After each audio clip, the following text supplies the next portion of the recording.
মরুভূমির জাহাজ এখন দেশের উঠোনে।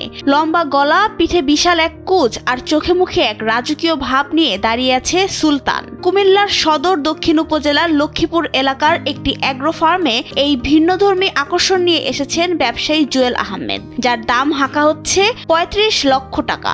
উট নিয়ে আসছি, এটা আনছে রাজস্থান থেকে, আমরা সেখান থেকে আনা।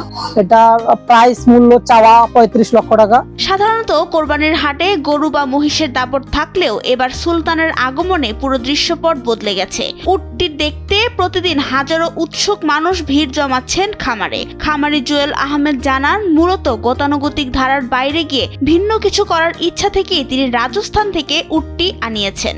এর বৈশিষ্ট্য হলো, প্রধান বৈশিষ্ট্য হলো এটা মরুভূমির জাহাজ বলা হয়। ঠিক আছে, এটা বালু খুব পছন্দ, তার বালু এবং রোদ খুবই পছন্দ, এবং কাটা জাতীয় যে পাতা বা গাছ এগুলার খুব আর কি তার পছন্দ আর কি। কুমিল্লার পশুর হাটে এর আগে এমন আয়োজন দেখা না যাওয়ায় সুলতান এখন হাটের অপ্রতিদ্বন্দ্বী তারকা। সব মিলিয়ে এবারের ঈদুল আজহা ঘিরে এই খামারটি যেন রাজস্থানের এক টুকরো মরুভূমিতে পরিণত হয়েছে। কুমিল্লা থেকে মঈন নাসের খানের পাঠানো তথ্যচিত্রে ডেস্ক রিপোর্ট। নাবিলা রহিম, সময়ের আলো।